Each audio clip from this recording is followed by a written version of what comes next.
Game number one, ladies! Grand final time. North America actually today. And we have HeroesHype on our hands. Team Feedem with the lead already, and some might be a bit surprised because it's still game number one technically.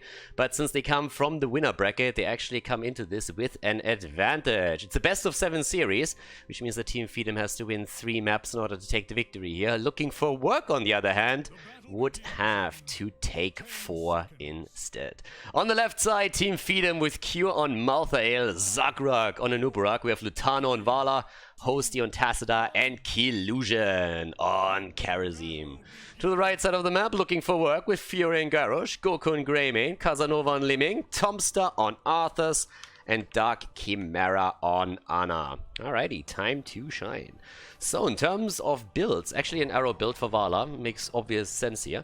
But it's going to be an interesting series. I mean, NA is kind of bound to at some point come in with a bit of North American meta, which could manifest itself with an Uther main tank, for example. But it's going to be interesting one way or another. I'm personally pretty hyped for this, because in the European tournament, the best of 7 was pretty much dominated by one team. And I'm a bit curious to see how it's going to pan out in North America, because these two teams have faced off against each other in a lot of the qualifier tournaments too. And at least the series that I casted of those encounters were pretty insane. Totally wouldn't mind to see an exciting one here, and we'll find out. Exciting is already the talent choices for Arthas. I mean, I have not seen this one outside of brawls and big matches in a long time. Eternal Hunger taken for him, alright. Let's see how that works out. Mana management obviously is going to be a bit easier for him once he completes the 10 stacks that he needs for this. Especially later on when we have Vala also stacking her 4, the immortal damage is going to be pretty sick as well. But it comes down to the question who can go for the objective. We have a little bit of throw setup here from Garrosh into the back line, but no follow-up stun outside of a potential Howling Blast when Arthas joins the fun. But also keep in mind that we're actually in this case also looking at a double support combo with Vala. So they're going to try and run the hyper carry here. Goku with a grab on the camp, and Lutano still sitting tight. Lutano in general has just been one of the best assassins that North America has had in a long time. The guy was always on a really high level. His Tracer regularly banned out because he's just hyper as fuck and just rushes around and gets those kills in. And when he can play a Vala with a double support behind him, it's just like, whew, that could be some spicy games. Karazim support in general is sometimes a little bit odd, but they're going for a big heavy dive here, so that might just work out. And they have Tacita also to help out with that. But not normally the support that you would necessarily see here. We have seen Karazim also on the European side a couple of times, and Killusion definitely has the mobility that he needs. I mean, you can see Fury just trying to throw him in, and immediately Karazim is out and about again. But here come the level 4 talents, and this is honestly where some of the fun will begin now for the two. Dominance on level 4 for Liming. We have the arrow quest started for Vala. That's already a big one. And at the top, a solo kill. Arthas down. Alright, good night, Speed Prince. Yeah, Arthas is having a little bit of a tough time. At BlizzCon, he was absolutely wrecked by Sylvanas. That in and of itself looked a little bit weird. She stole his crown, destroyed it. I mean, the guy was totally embarrassed. Now he goes into another match here on Battlefield of Eternity and goes up against the aspect of death, gets his ass kicked here too. Let's face it, who doesn't kick Arthas' ass these days? Oh, how the mighty have fallen. But either way, they're starting to jump towards the Immortal for now. Top side, that's where Greymane is currently fighting through against Malthael. And yeah, Hugh needs to be cautious because we're getting a little bit of assistance with Dark Chimera now jumping in. And there's also our setup here on the Immortal with the poke, especially of course through Liming later, but in this case Liming with a combo. Lutano gets attacked as Goku jumps in, but he's in trouble and Karazim goes in with the punches and takes him down. Alright. And they get the halftime show, we would assume. Tomster's already rushing in. Arthur's on the move, trying to control that front line here. He himself has to move out too. And Garrosh is already rushing in as well. The Sleeping Dart actually connecting with Vala just before she's in the Howling Blast range. Yeah, another quick setup here with the stuns, but it seems very obvious that the blue team is going to take this one. So, yep, there we go. First one is claimed, 2 kills against 0. It's a good start for Feedem. And keep in mind, they have the 1 level lead because they come from the winner bracket. They have the winner bracket's advantage here. 4 stacks for Vala. The off lanes have been taken again. Arthas is sitting tight and down to the bottom of the map. Posty is already trying to prep the lane, aka take down the minion wave so that the Immortal has the easy access towards the wall and the fort. And that's exactly what they're trying to set up right now. Vala is already moving in, and there's another attempt at a hit against Vala, who is now also repeating arrow. Level 7 talents as well. I mean, you have the Immortal pushing, you have level 7. You can't really ask for any better setup for Immortal number 1. So they definitely get the wall. The only question here is, do they get that fort? That's the only time that we're talking, the only question that we have to answer. It's a 5 versus 5 even, but we don't have level 10 abilities just yet. Calamity is now out too. That definitely is going to help Casanova, as he's already going in. Garrosh again with the jump, and Lutano goes down. Hashtag my war chief. Garrosh already killing it here. Honestly, half the time when I talk about this World of Warcraft lore, I'm desperately wrong, and I don't care because I never played the game, but it's always funny to see how, especially the lore nerds, are getting totally tilted by it. They're like, dude, we understand totally that you're casting in a competitive game in Heroes and that you don't give a fuck about the actual lore, but you can't say that! Anduin, Varian, like the YouTube comments in particular are always a delight. I don't know. I still stand with it, especially if I was Varian, I would be embarrassed of Anduin. I don't know how else to say it. I don't know what Anduin did in World of Warcraft, but in Heroes of the Storm, that guy has just been whining a lot. Kill against Greymane. Guys, the situation is not really loosening up for the red team at all. I mean, with the help of the Beatles and them soaking damage, Zakrak moves in and hits the final connect on the fort, so that one's down. 3 kills against 1, and things are problematic at this point. I mean, yeah, the team is going to have... Oh, Tomstar. Yeah, good luck running Arthas. If that hero has one problem, then it's his mobility. So down he goes. And all of a sudden, we're looking at 4 kills against 1, nearly a level lead. And that means an earlier level 10. They're breaking through the wall now, easy peasy. Since it's still a 5-man. And if they grab heroics, they could very well try and make a play for the fort. Yeah, it's really not the start into the series that Looking for Work was envisioning here. I mean, I gotta be honest here. If you're looking for work, you need to polish up that CV, and if you start into this with a loss, I mean, who's gonna hire you? You're not gonna show up at that interview and you're gonna be asked, so how did you do in Battlefield of Eternity? And you say like, well, we got completely wrecked in the early game, and then we lost in the late game too, so we got our ass handed to us the entire time, and then expect your potential future employer to turn around. It's like, oh my god, that sounds amazing. Yeah, of course we're gonna hire you guys. So come on, boys. Put a little bit of, like, yeah, put a little bit of power into this one. We need a little bit more action here. 10 versus 9. There's the heroic abilities right here. With that, we also have now Last Rites. And look at this. This is the spirit. This is the passion that I need. Yes, Goku on Greymane jumping in. You know, at least get an A for effort here. Show us what you got. I mean, we really need to make a name for yourself here a little bit. Put yourself out there. Yeah. We'll see that you're hungry. And the wolf is always hungry. Let's face it. We know that already. But already, Goku is sitting at the front and is trying to make the play. Level 10 abilities already on both sides, so now we're talking. Disintegrate against the Cocoon is also taken by Li Ming. This time the Wave of Force, and now they're moving in. Okay, there we go. That shows the effort that you need in an office. So nicely done. If Goku continues that path, and he has a bright future as an accountant right ahead of him. I mean, he's racking up those damage numbers. So, yep. Must be pretty good with that. Can Greymane actually deal with the Excel sheet? We might never find out, but that would be a skill that would definitely be helpful in that scenario. Either way, Goku is already looking for the setup from Garrosh, and if that at any point comes through, then they might be able to grab their kill. Let's not forget that also the heroic ability on the other side are also still up, and the fight around the Immortal is pretty dead even at this point. Okay. There we go, lockdown, flip, and that's a kill! No, what? It's a kill! But against Garrosh, the Last Rites comes through, and what a palm! I knew that monks are really good at touching themselves. I had no idea that they had the magical touch also when they go for others. So in this case, we have the immediate save of Malthael. 8 kills against 1, and holy hell is the blue team killing that! At this point, this is pretty amazing. 8 kills against 1, 7 kill advantage, 12 against 10. And yeah, that is looking more than great in game number 1 for Team Feedem. That would be a 2-0 lead for them in the series if they're able to make this through here.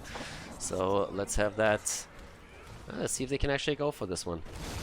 And then on the other side, you see Goku already trying to set something up at the side. Yeah, if life gives you lemon, make lemonades. At this point, he's trying to go for a flank together with Fury.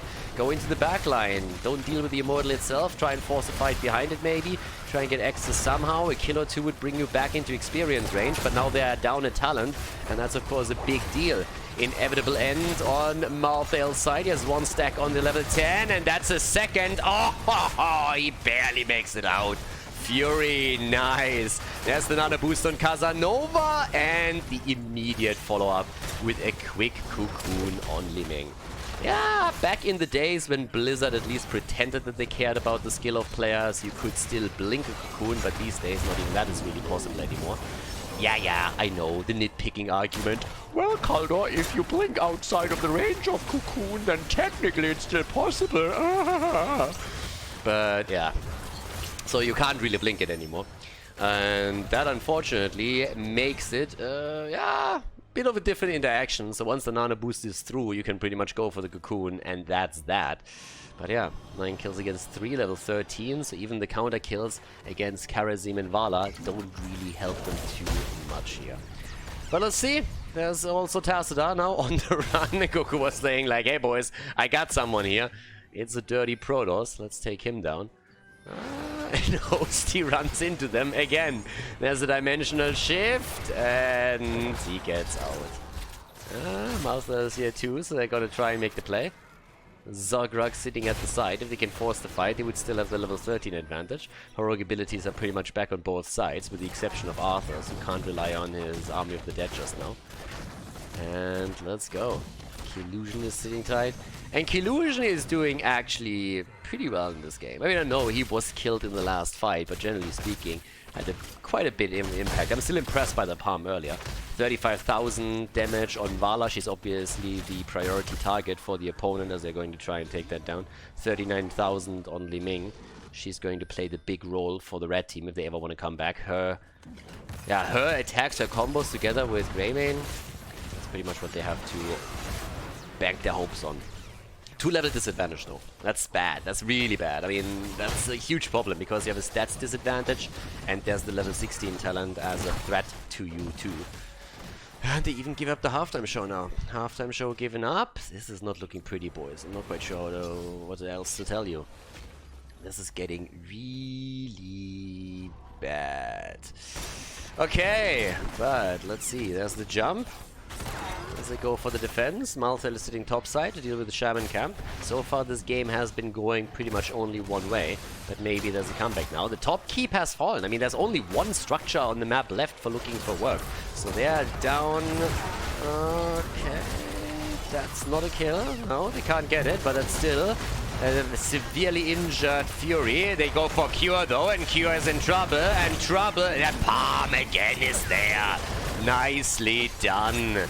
That is actually Karazim just going to the next level. He's turning Super Saiyan here. He definitely trained a little bit more in... Oh my god, get wrecked.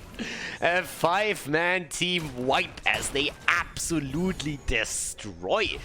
And yeah, because it's still only 30 minutes in the game, they're not even making the play for the core. They're instead going for the second keep and try to get the core with the Immortal, but boy are they wrecking this. Also Epicenter on 16, Seething Hatred, Psionic Echo. Great talents for them, huge power spikes, just talents that do not exist yet for looking for work because they're still stuck on level 14. Hard stuck here. Inclusion is just jumping around the entire time trying to get those kills through. And yeah, comes the quick poke. There's the fountain down. That's the last one that was remaining. Actually, not quite. There is still the one in the middle. But this is still not looking pretty whatsoever. This should honestly be game. Unless they can force the fight behind the Immortal, somehow get a wipe or at least 2-3 heroes deleted and then turn their attention to the Immortal itself, it is going to be over in a few seconds. Sakura comes in, looks for the stun again. Goku in trouble. Last Rites doesn't kill him, but drops him low. And Q is still looking for another victim, and they find one in form of Liming. She's down. And Fury barely makes it onto the Nexus, but the Immortal is already on the main structure. And this looks more and more like a secure 2-0 lead for the blue team. Malthael dies, but who cares at this point? This is it. Team Feedem take the victory on the first map, Battlefield of Eternity, and with the help of the winner bracket advantage, that gives them now a 2-0 lead over their opponent in this best of 7 series.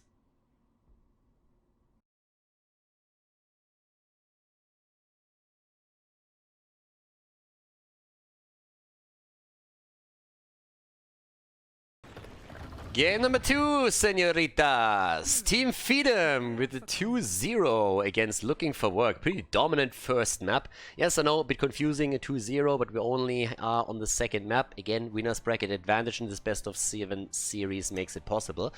And so far, Team Feedem is killing it. I mean, Killusion on Malfurion, we have Kyo on Urel, Zagrak on Nubarak, Hosty on Junkrat, and Lutano actually got his trace. I talked about this just in the last game, so let's see if this works out for Team Feedem. His Tracer is insane. Fury on Garrosh, Casanova on Greymane, Goku on Alarak, also kind of nice. I like that. That's also good against Tracer if you hit that perfectly. Dark Chimera on Deckard and Tomstar on Dehaka Shakalaka. Alrighty. So, let's have a look how this is going to work out. Tracer in the hands of Lutano is usually a threat. It's not quite DAB level that we're talking about here, but his Tracer is pretty solid. And again, that kid is just hype. He looks a little bit like the boy next door, just absolutely innocent, and is pretty much like the guy you want your daughter to bring home. Looks totally innocent, is like, yeah, nothing's gonna happen there, but you give him an opportunity and he goes for it. And with that, I mean Heroes of the Storm kills. But in this case, it's exactly the opposite. Greymane goes in and says like, okay, screw you guys. Last game was a little bit of a hiccup. We are slow to start. We're pretty much the North American Dignitas. We need a little bit of a warm-up game, and therefore Tracer and Malfurion immediately taken down. So the caster curse hits again. You praise the player, and a second later he makes a horrible, horrible mistake. Or not even a mistake, but just gets wrecked. And yeah, that's a 2-0 lead. Already the body check here on level 1 for Garrosh, who just says, okay guys, let's go Fates in this one. And there's Deckard Cain too.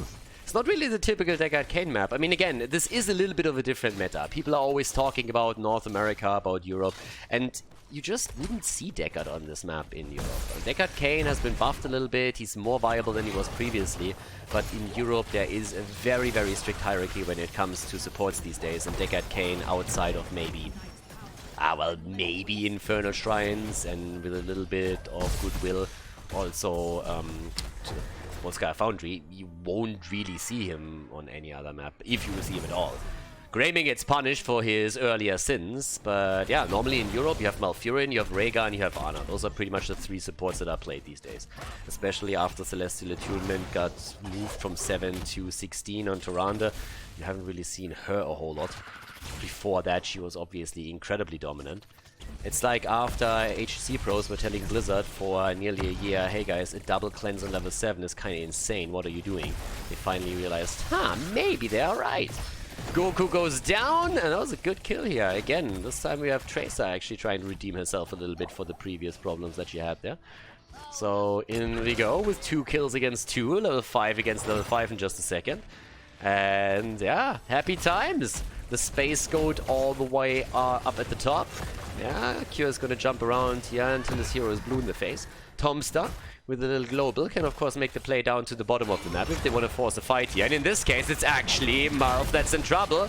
And there's the big bad wolf going in again for the kill. But it's the old man. Hit him with a stick. Hit him with a stick. Comes in and takes him down. Nicely done. Deckard Cain is angry. He's angry because the Diablo 4 trailer was released and he doesn't really play a part in it. And he is just like, stay a while, and everybody's just like, Deckard, shut the fuck up, you're already dead. So, yeah, he feels a little bit useless. But at least in the Nexus, he can try and make some plays, and that's what he's doing right now. Oh, sweet summer child, here's a stick, haha, boom, boom. Okay, Thompson with the tongue. That didn't quite connect. Immediately, the little beast step afterwards. Yeah, and Goku is actually doing quite a bit of damage with this. I like it. So, you gotta be careful. If that silence combo hits Tracer, then she's in trouble. At this point, the 7 talents are in. Slight advantage. They're trying to body block Zagrag. There's the flip into the back, and Zagrag tries to get out. Gets stunned out again. He's not out of this yet. Alarak comes in, and they want the kill. They get the kill, and they look for the double. Malfurion is dead, and now we have 5 kills against 2. The Space Goat comes in at 2. Lutano goes down, and this is a very different game from Battlefield of Eternity. The drag connects, the Haka does things with his tongue that nobody else can, at least not in the Nexus, and with that, looking for work, have now a solid lead in kills, a solid lead in experience, and a solid chance to get the first Dragonite of the game. So let's go. Goku already with the poke, and I kind of like this. This is exactly what I was hoping for. I was a bit afraid after the first game that Team Feedem would just walk away with this best of 7 series, but now we are having a big fight for the second map.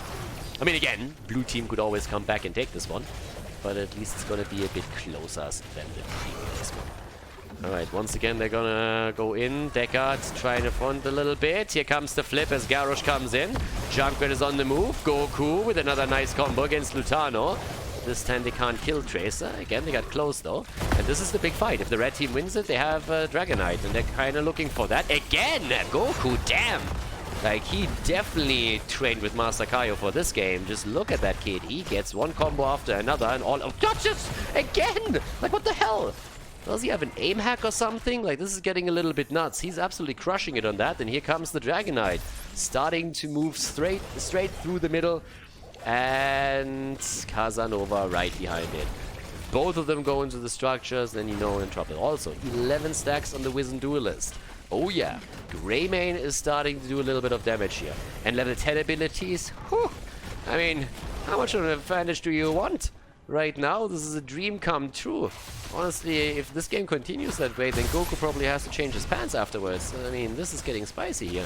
So right now, we have just a quick move through the middle. Dragonite is a bit low. I mean, early Dragonite, obviously, still. I mean, we're talking 5-6 minutes, so it doesn't really scale super hard. You can still burn that down easily. And there's Goku again at the front, looking for the next target. Finds it, but this time the combo does not quite come through. Deckard Kane with the Lornado again. This time he decided that he doesn't want to be too boring and doesn't want to put people to sleep again. And instead just shined with knowledge. He tries to be the gleaming beacon in the distance. The hope for all the Heroes of the Storm heroes that thirst for knowledge. We should get a couple of the dummies in. I mean, he could probably educate Gary the Gargantuan a little bit. That might be a nice interaction. If you have Gary paired up with Deckard, then Gary gets a boost. For everybody that doesn't know, back in the days, Gary was actually incredibly stupid because every single time when you played Nazebo, that was the early days, again, the first 1 or 2 years of Heroes of the Storm. Every time you played Nazebo, when Nazebo was still played, and you used Gary, he just like stood there and was attacking minions, if anything at all, so he was pretty dumb. And at some point, Blizzard fixed that AI a little bit, so pretty much they sent Gary to university, and after Gary graduated, he finally started to be a little bit useful. So yeah, Deckard could educate him here too, talking about educating people. Yeah, Tracer's educating Alarak right now, saying, I can show you how kills are done. And that's the comeback of Team Feedem, but there's the kill against Malfurion. So the Old Stars goes down, the Space Ghost also eliminated, and they will try to go for Lutano, and Lutano gets wrecked. It's the big bad wolf. Honestly, it's just Casanova getting mad the entire time. Yeah, Casanova has anger issues, if you look at this. Last game made him apparently pretty mad, and he's unleashing all that anger onto their opponents now. Fight started great for Team Feedem, then Casanova came in, and this is like, Hulk smash! Ah! Yeah, and he's smashing again, isn't he? Yeah, that's another kill for him. I mean, damn son, calm down a little bit. Seriously, you sent him in therapy. Fury, you're a little bit too far. Nope, you're gonna. Yeah, there comes Lulnado, lulls around a little bit, but doesn't really do anything. Look at the damage output of Kraven. 30,000. Not bad. Doubling the damage of, well, Garrosh and Urel. Alarak is only at 14k. It's actually a little bit surprising if you think about it. But good combos from him that led to 2 kills previously. It's not always the damage output that necessarily matters. There's a lot more to it than 2. But yeah, let's see. Luka is already sitting there. It's just chattering teeth is such a dumb talent. I mean, I'm not saying it's bad, it's just so stupid. Like, the sound effect alone is absolutely hilarious. I love it. It's so unbelievably dumb when you just see these steel traps just like bouncing around, trying to connect with the air. It's fantastic. Love it. Yeah, also fantastic. Oh, the taunt gets dodged. Nice, nice, nice, nice. Yeah, well done. That was actually a good one. That would have been another kill against Tracer if Lutano didn't pay attention here and hit the rewind quickly. But there's another combo from Goku. Obviously him dying earlier also lost him some sadism. So at this point sitting at 102. 20 Wizened Duelist stacks on Greymane. I mean, he's having a fantastic game. Casanova is on a prowl, trying to take the cavalry down. Urel also, we're talking about taking here. Oh, and Noobarak. Does a noob get wrecked? Ah, yes. Greymane again. Greymane is just the exterminator in this game. But topside, Cure and Tomstar. Uh-oh, baby. Oh, clutch ult. Clutch ult, and it's still a solo kill. Tomstar is showing Cure how it's done. I gotta admit that Looking for Work is doing a much better job this game. I mean, they don't stop, do they? Last game, I wouldn't have hired them. Seriously, if that was a job interview, I would have just said, sorry guys, but job's already filled. You're just too shit. Don't know how else to tell you that.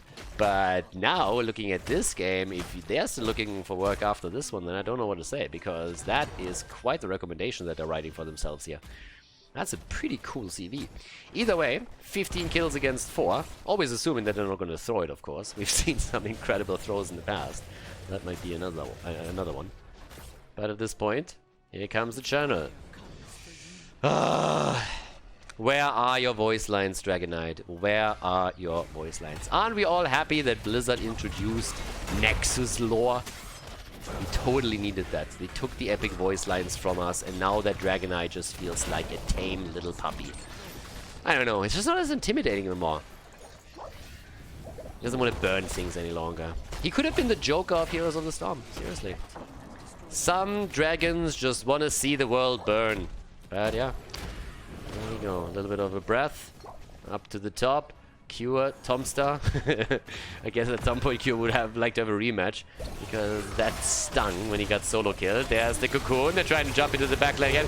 Riptire is in. The bomb, the connect, down go the supports. Deckard and Malfurion, the 2 old-timers, are both eliminated. And here's the Haka, and there could have been a kill, but the Dragonite punt was already channeled, so yeah. Unfortunate timing for them. The Haka was ready for that tongue, was looking for it. He couldn't really get it here. But okay, let's go. In come the hits. There's a big Siege Giant camp at the back too. Fury is already sitting there. Wants the flip. Gets the flip. Where's the tongue? There's the ult. And they're trying to make the play again for Tracer. Lutano, but Casanova. Oh, and there's a kill against Greymane finally. He was at 24 stacks on the Wizened Duelist and is now back to 12, which just feels bad. But Goku at least has 133 sadism. So they're starting to pull this off again. By the way, the camp was still here. Lutano dealt with it so that the Keith didn't fall. But it's level 16 or 17 now against 15. 16 against 6 kills. And in terms of damage, I would assume that's still... Yes, it is Greymane who has the advantage. Over Junkrat, but only by the smallest of margins. Another throw, another attempt to rack a Noobarak. And a noob got wrecked. Down goes the bug. This is bug fixing on the highest level, what we're currently witnessing here. So Google would be proud. 6 against 17, the kill count, but the even talents are at least there. That gives us Epicenter, and that might just be the engage that they need in order to turn this around in team fights. But I would be lying if I'd say that it would be easy, because with level 18 around the corner, that's 2 levels away from 20. If they get another Dragon Knight, they are gonna go for keeps here. But we've seen crazy comebacks in the late game, and honestly, a comeback right now wouldn't be all that crazy, because if you just get one big team fight and take it, then you look at a pretty solid position for a bit more momentum. And that team fight is gonna happen in 16 talents, so there's no talent advantage for the opponent. Then again, Lutano is having trouble this game. He's... Oh, the old man! Yep, old man throws Rubik's Cube at UK gal and kills her. That's what we just saw. And then they killed the Space Goddess too. That was actually crazy. Oh my god, can you guys stop? Seriously. And that continues. I have to change my pants. What's happening here? Kill after kill, and they're just completely rolling the floor with him. I mean, honestly, at this point, Graving, call him butter because he's on a roll. Damn, son. He's just murdering these kids. It's not even funny anymore. 41,000 damage. Deckard Cain. Oh, look, Deckard Cain, if at any point we needed confirmation that Deckard Cain is actually German, now we have it. The evidence is there. He's boring as fuck and puts people to sleep. He does no damage whatsoever, but gets kills with it, as therefore a lot of efficiency. And yeah, that's pretty much that. And he talks funny. So yeah, Deckard Cain definitely confirmed German. And yeah, the efficiency here with the kills, fantastic. Oh, Dragon Knight again, punting people away. 146 sadism, and they are gonna go for game here. Boys, they're gonna have level 20 any moment. Storm Talons galore. There we have them. Already picked the inner rage. Yes, if they needed more rage, they were already raging pretty hard. But Deckard Cain is down. There goes the Beetle. Once again, a noob gets eliminated, and that's 6 deaths already on a noob rock. That's 5 on Tracer, 5 on Malfurion. The only one in this game that hasn't died yet is the dinosaur. Nobody told him that he's extinct. And there they go. I don't think they can end the game, actually. Not unless they get another kill. With Deckard Cain down, they just don't have enough sustain here. They need their support. That was the one hero they couldn't lose. But they get the keep. They get the keep, but the defense is still ready. Team Feedem is holding on to this for a bit longer. The attacks keep coming. I was actually waiting for Q to try and go in and maybe see if they can push someone else back into the team and get a kill. Because keep in mind, it's still a 4 versus 4. You don't have an Uberrock there. Level 20s on the other side. Yeah. Gotta be a little bit more careful. Perfect gems. Yeah, he was actually... I mean, rumor has it that Deckard was tempted to go into Respect the Elderly, but then he realized that there was absolutely no respect to be had from the opponent's team, so that was just not gonna happen. And yeah, especially from Tracer. Tracer just doesn't have any respect. 159 sadism now. Gotta say, Goku is crushing it this game. Great combos from him. Casanova is playing out of his mind. Fury already had some really, really nice setups for the team. This is a different team, seriously. They are playing like a different team at this point. Way better coordination. Map number 1 apparently completely forgotten. They're just looking at this saying, okay guys, let's do what we do best. Let's kick ass. And they are doing that as we speak. Yeah, and the blue team is playing as passive as they can. Their objective is clear. They want to have level 20. Once they have that, they can fight on even talents again and hope, of course, to gain some momentum. But keep down at the bottom of the map, all of the forts lost. There's also complete map control that they have now abandoned because they don't want to go up against Storm Talons. Don't really blame them either. But let's see. There we have Casanova. I mean, honestly, in this game, you have to admit that Team Feedem is pretty much doing justice to their team name. They're just feeding into them time after time again. How many games on this level of play have you seen where one team got 21 kills? This is 28 kills in total. Lutano sitting tight, goes for the dodge. Okay, bit of damage against Goku. Camp is taken again. There's no level 20. And it's time for another Dragon Knight. But 20 versus 20 should be there for the attack. So they should be able to actually pull that off. 155 sadism for now. Let's see if we can get a little bit higher. Talking about stacks, 15 for the Wizen Duelist. Not as high as he previously was, but still getting there. Okay, interrupt against the channel. This is the last fight that they have. They need to take this one. At this point, blue team kind of go in. Taunt is there. Ult on Urel right away. Cocoon on the ground. And Uber in trouble, and he goes down again. The Riptire comes through. But there is just none of that happening anymore. Lutano is running. They could go for the channel, but at the same time, there's another attack against Kjorn with the drag connecting. That's the end of Urel. The Space Goat is dead. So is Tracer. The Dragonite is going to be grabbed in the middle of the map, and that means pretty much that this game is going to end in just a few seconds. Greymane is eliminated at the bottom as the Dragonite is making his way in, but a little bit of B-step action by Tomster as they realize that this is an easy kill against Malfurion. Hosty is even pushed out, and the only one who doesn't give a shit is the Dragonite now in Fury, because they are marching towards the core saying, boys, we're just gonna end the game here. Hosty is trying to get away, dodges combo after combo, and he falls regardless. So does the core in just a few moments, and we have a series on our hands, ladies and gentlemen. Team Feedem against Looking for Work, and the red team able to claim victory on Dragonshire and put the first point onto the scoreboard for themselves. Nicely done and well played. Let's head straight into the next map of the best of 7.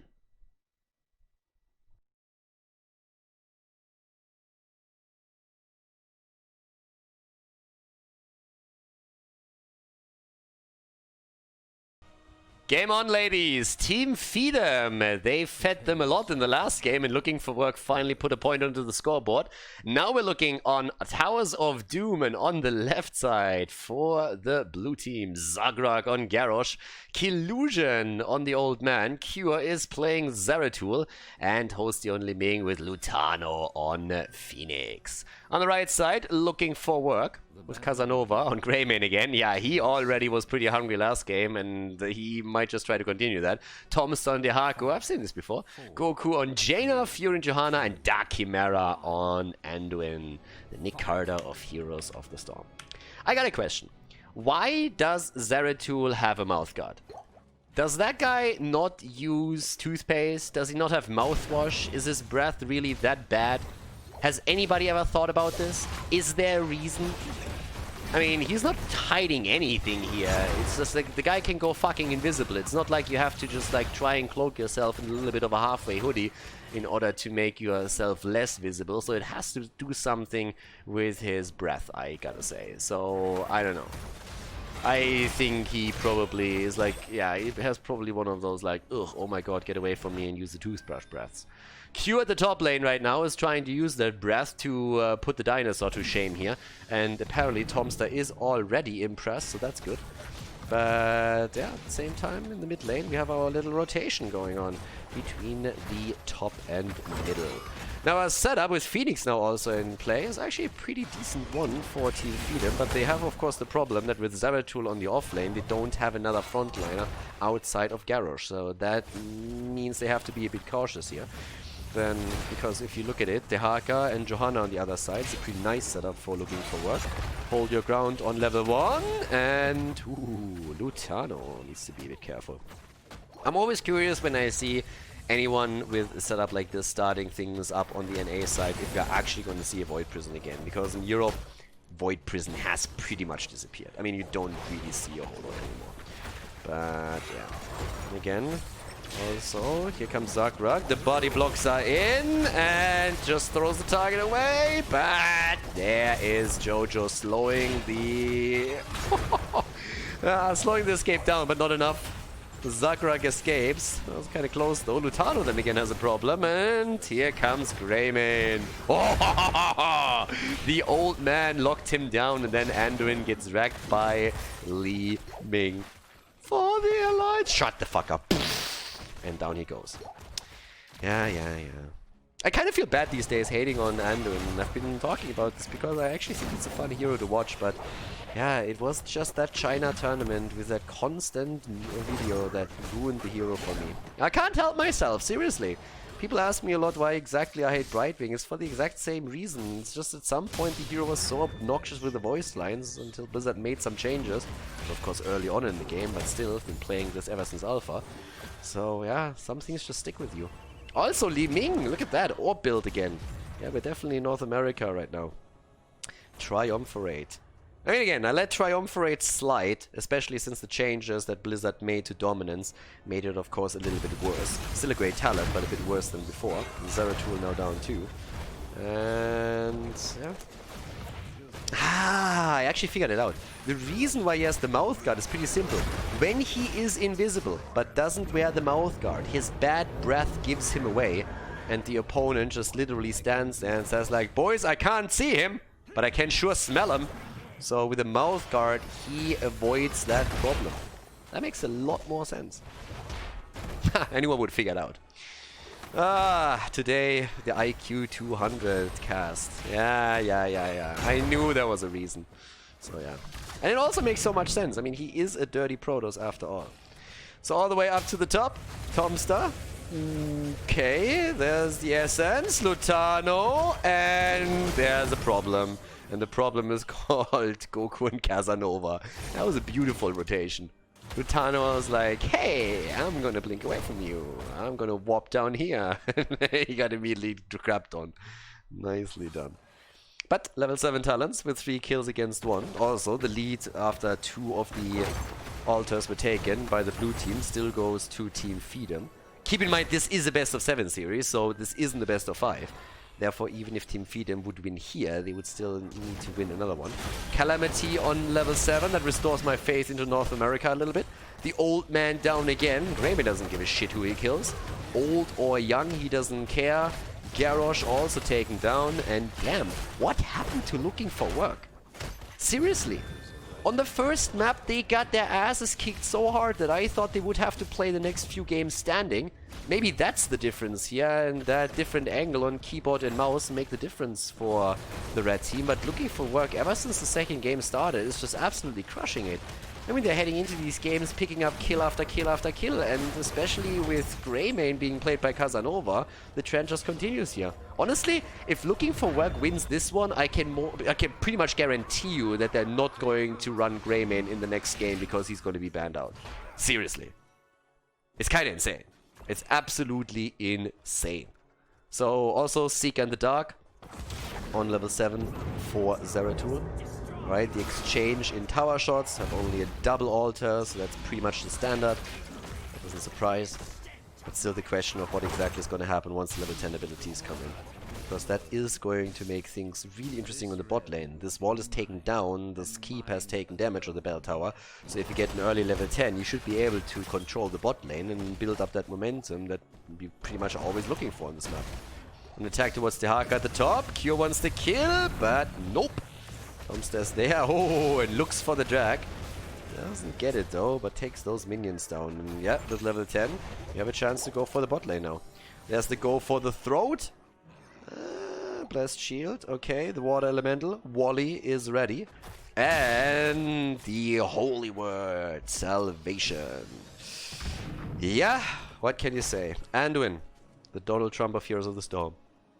I got words. I got the best words. I got the best words. I got all the words. Holy World Salvation. In this case, he has a lot of words, that guy. And now, they still have a chance to go for the belt. I'm actually a little bit surprised they didn't yet. I mean, they have the level 10. I would have expected them to push in with the next one, with the next minion wave and take this. There's the Void Prison. They actually go for it. Void Prison over Might of the Narazim, which is the talent on the European server. Honestly, I can't even remember when we saw a Void Prison the last time on the highest level of play. We've seen some in the amateur scene where, of course, to an extent still makes some sense to go into a Void Prison Ring of Frost setup. But even with Jaina, when you're looking at the top level of play in Europe, if you see a Zeratul Jaina combination, it's not going to be a Ring of Frost VP, it's going to be Might of the Narazim, even if a Cleave build is being played. That has happened a few times on the side of, I think it was Washed Up when Nick was playing it.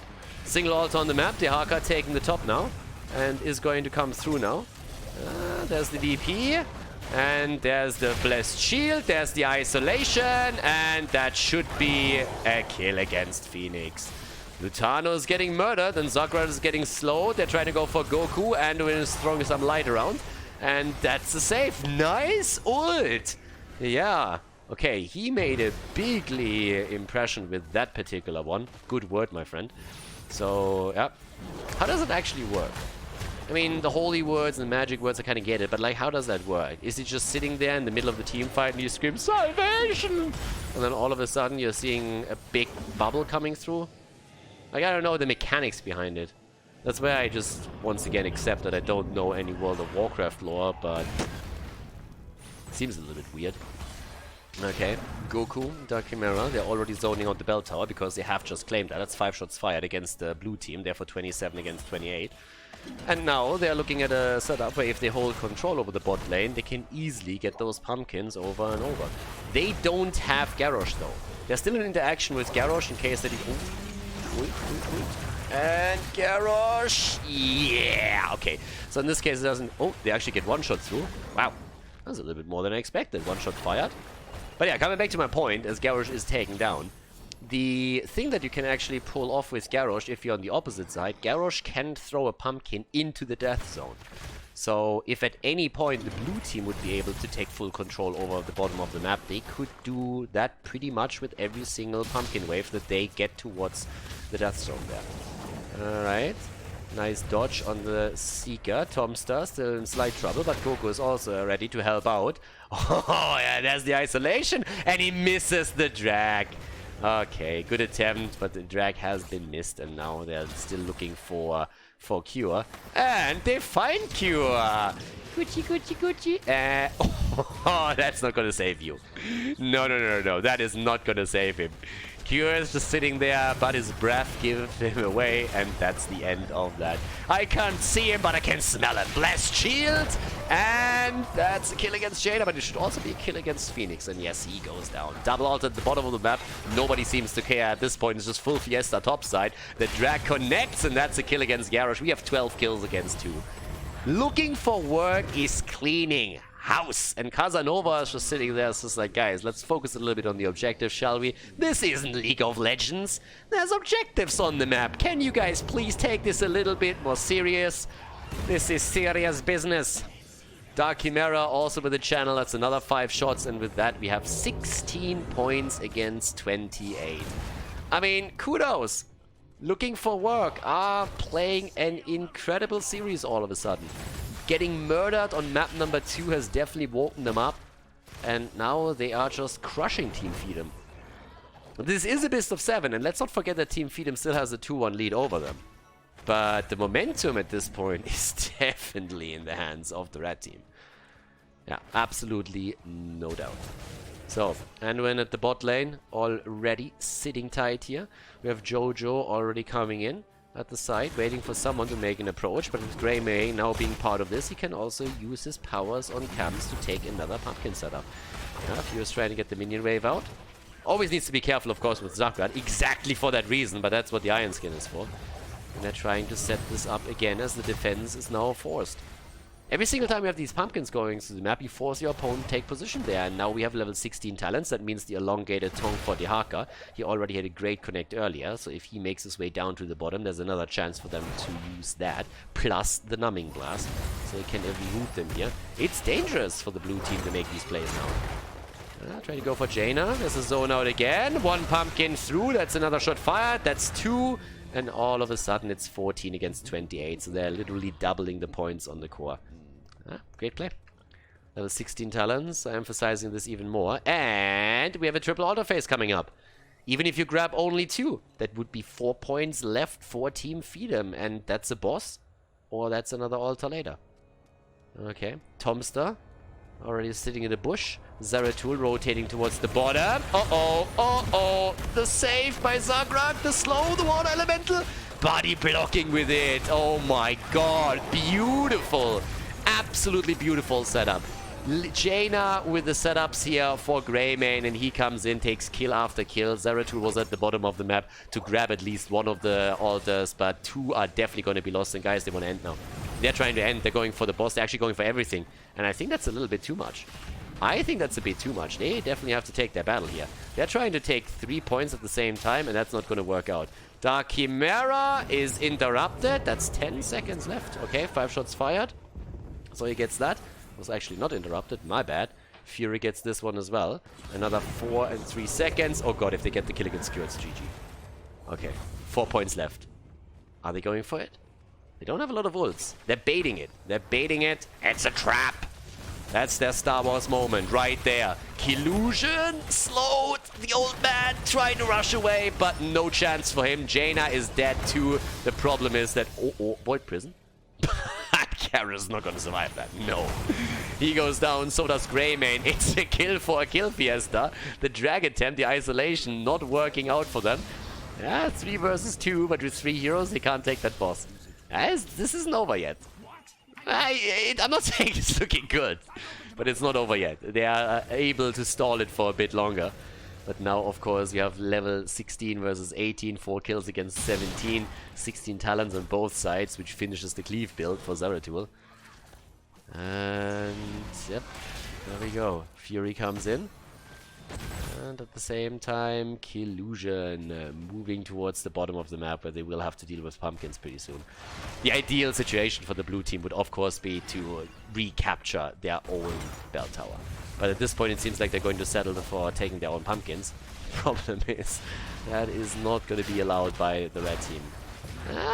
With Garrosh coming in, I think Fury should be a bit careful here. Okay, sees the stun coming through, goes for that. They're going for Zeratul. He's slowed, but the camp is taken. Here comes the flip on Jaina. Ice block immediately used by her. The drag against their... Nice blessed shield, but the throw was better by Garrosh. The problem is that he himself is down. The altar spawning in 10 seconds. Guys, this is looking bad for Team Feedem. We might have a tied series here. We definitely might have a tie now. 4 against 25, and you're forced to fight that battle. Yeah, they can start to channel the altar, and this is going to be nuts. Team Feedem has to use everything they have in order to interrupt this consistently, and I don't think they can. At any point, we're going to see another attempt at a connect. They're already zoning them as much as they can. Q is the one who can just dart in. Tries to come in once more. There's already the ult out. Tomster in a bit of trouble, but get the essence out. Here comes the salvo. They're actually doing this. 4 versus 5. Team Feedem is holding them off in a 4 versus 5 situation. Oh, not bad.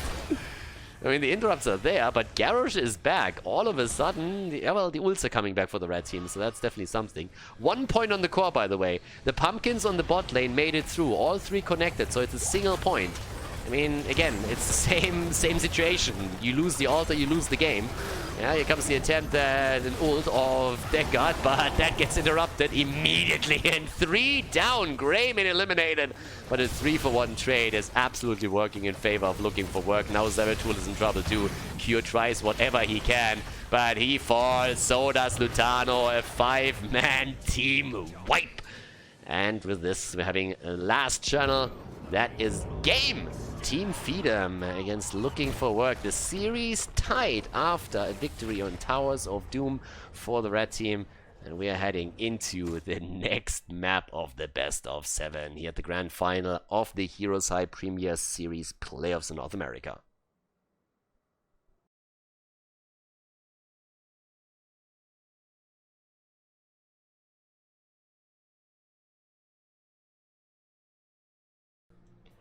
Game on! The series is tied, and, well, not sure what to say. Looking for Work is actually incredible at this point. They lost the first map, and with the winner's bracket advantage of Team Feedem, that gave the blue team a 2-0 lead, but ever since, Looking for Work just crushed through their opponent.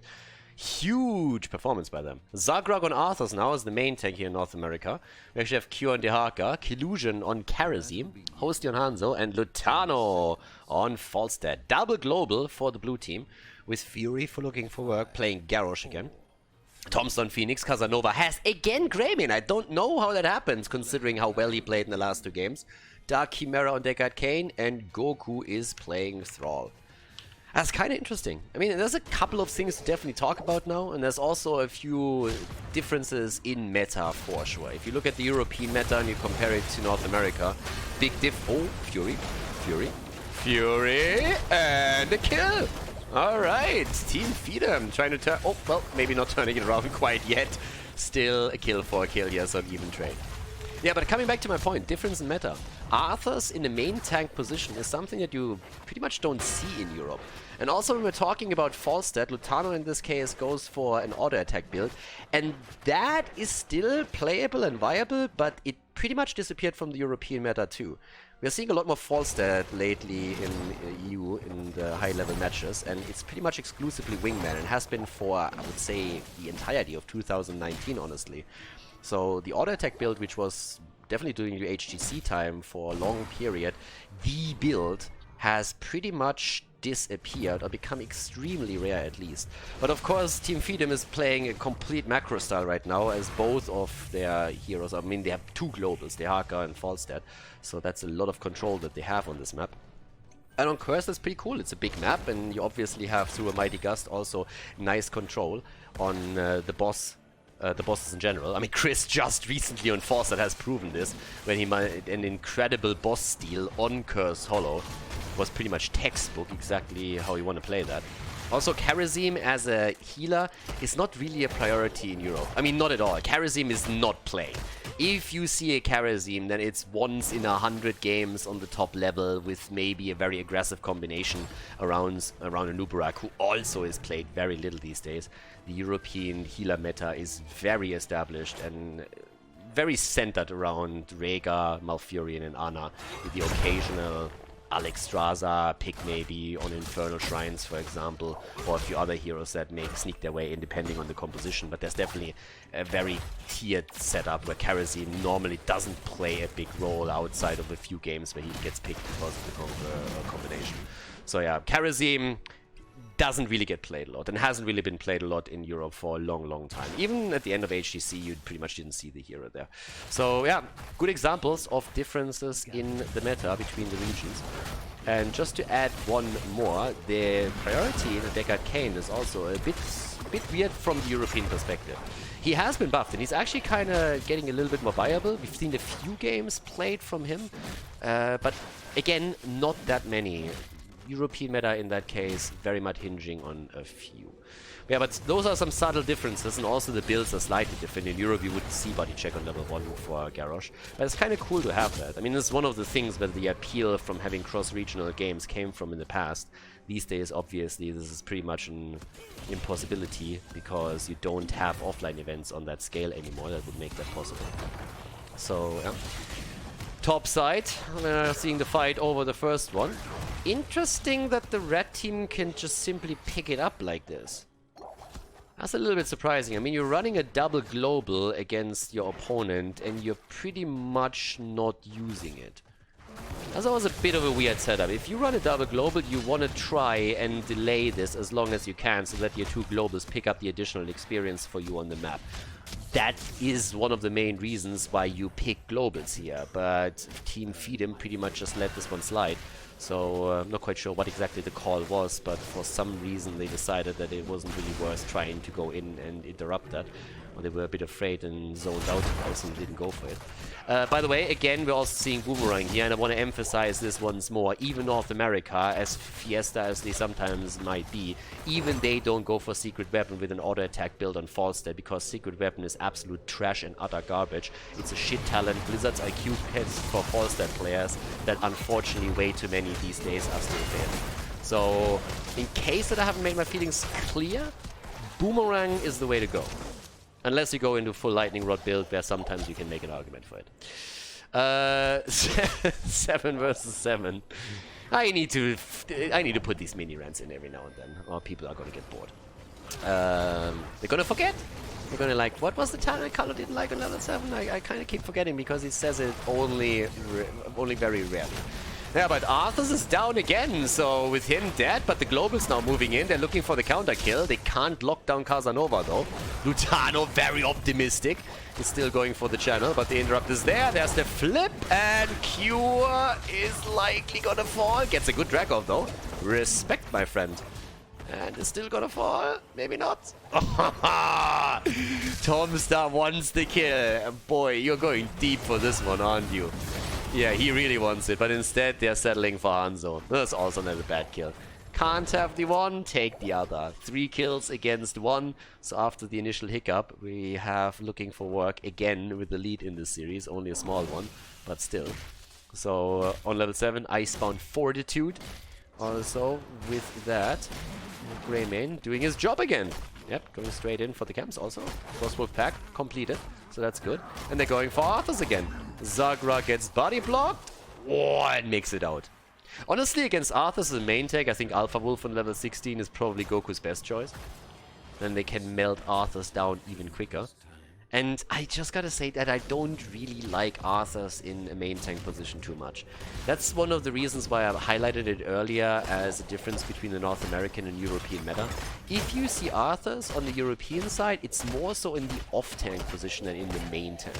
Now, obviously, one of the advantages of playing him here is that you have a pretty good control against Greymane when you get close enough. There's a lot of auto-attack damage on the other side. You could even, to an extent, count Thrall in that category. But if you play Arthurs, then the off-lane position would oftentimes be the better one. I like that they're going for the camp now, so they're taking a couple of risks here too, because they're going up against level 10 of course, but they still had vision at the top, and that's all that they needed. So they sneak in the boss, and that's actually kind of nice for them. But they are going to be cursed as a result. So that boss is going to have limited impact. And level 10 abilities, at least on both sides. But the main question now is, how much value does looking for work actually getting out of this one? So right now we have 3 against 1. There's already Warlord's Challenge with a Purification Salvo. Just Thrall keeps teasing us a little bit with his heroic ability, and we'll see what he gets outside of that. Let's see, 7-sided and the Dragon's Arrow. Yeah, when a Dragon's Arrow is missed in Europe, it flies to North America. What happens if a Dragon's Arrow is missed in NA? Does that fly to Europe? Does it head straight towards China? We don't really know. Might find out though. Yeah, talking about bosses and about like damage, Greymane is now on the case, starting to take this one. Fort in the mid lane has been destroyed. Thrall is still defending the bot lane and is actually holding this. Hello? Dude, could you please take that minion wave? Really? I would have abandoned that position. Like, Thrall is not going to make it in time. There's the arrow, there's the 7-sided, and they're going in for the kill. There's the drag, and 2 are down. I mean, I don't want to be harsh, but Goku rotated way too late in order to have an impact here. If he would have been at the bot lane, they would have at least grabbed a couple of waves for this. But now the curse is over and the experience is identical and the boss was stolen away. That's the problem if you're going for a call like this. If you don't have your 5-man around, then you can't really fight for the battle, especially if your opponent has so many abilities that are just fantastic on that spot. So that one is taken down. Thrall has, by the way, still not figured in. Oh, a quick pick on the Sundering, and there we go. Tries to get the flank set up, old school Thrall style. Yep, trying to play around the Thrall flank with a quick Sundering, driving a wedge, pretty much literally, between the opponent's team and going for an isolation kill. But Team Feedem, with 2 bosses that they've now taken, still cling on to that game. There's the taunt as they're starting to go in again. Salvo comes through, 7-sided strike, and the kill against Hanzo. And also Arthurs is down again. Tomstar might fall. Yeah, boomerang value, baby. That's one of the reasons why you go for the talent. It's just amazing for situations like this.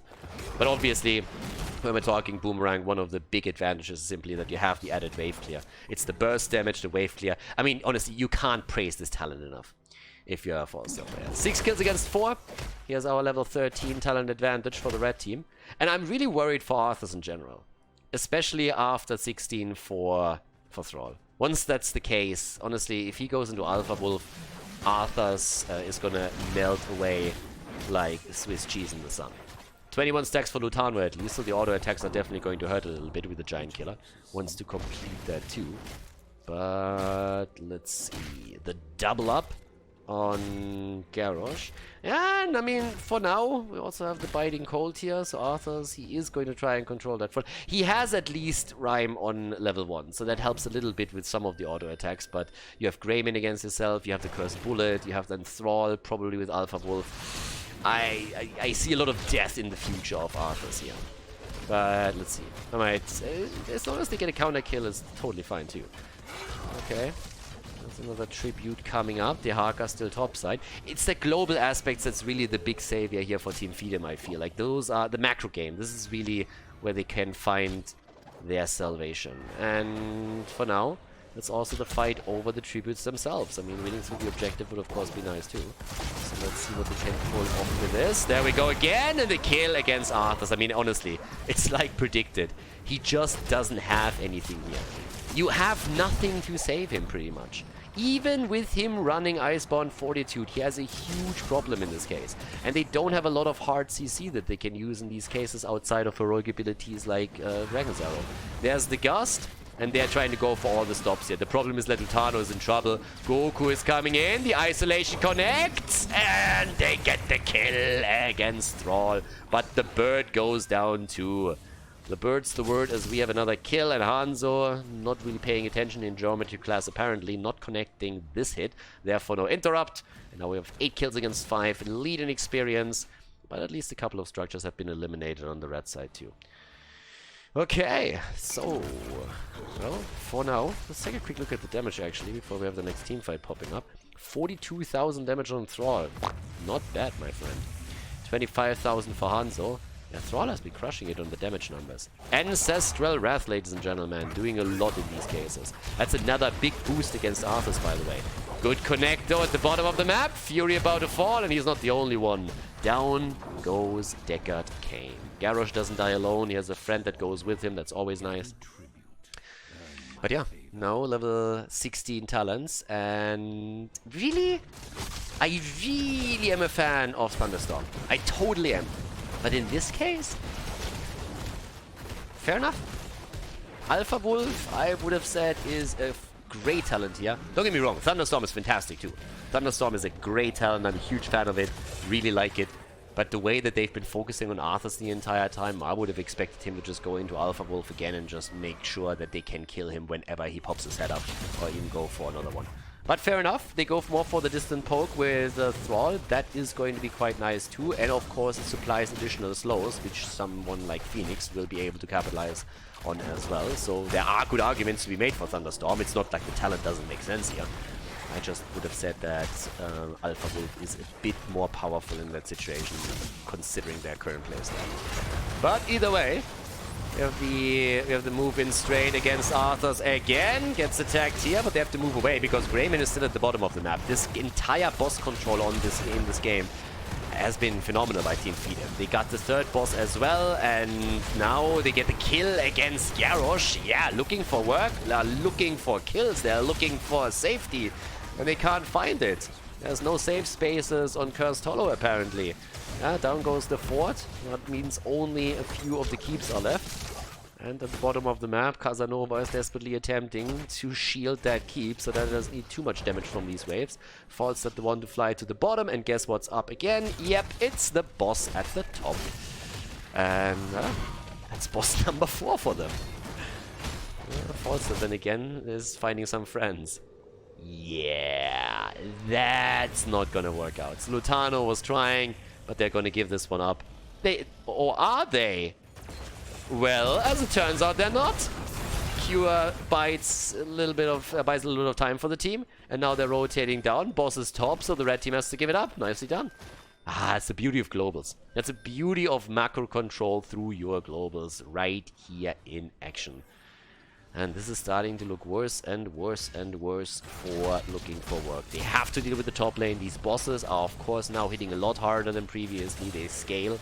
And we see a push through the bottom of the map with a Siege Giant camp and pretty much entire 5-man. So you gotta make your pick here. What are you gonna go for? Do you defend the top? Do you defend the bottom? They decide that they go for a little bit of a hybrid. But that's a lot of damage on the keep, and it's pretty much guaranteed that this one falls. 7-sided. Oh, Fury. He gets out, but the isolation, the taunt. Oh, God, there's the kill against Deckard. And, well, Garrosh hasn't fallen yet. Sakura gets low, so is Collusion, but damn, the kills keep coming. Down goes Greymane, and so does Phoenix, and all of a sudden the path to the core is open, and they're not wasting any time. Garrosh was so low he had to Hearthstone back in order to get some hit points back. The core is down to 50%, and this is looking grim. Team Feedem finally fighting back in this series, and they take the victory on Cursed Hollow and put themselves in the lead again in this best of 7 series. GG and well played.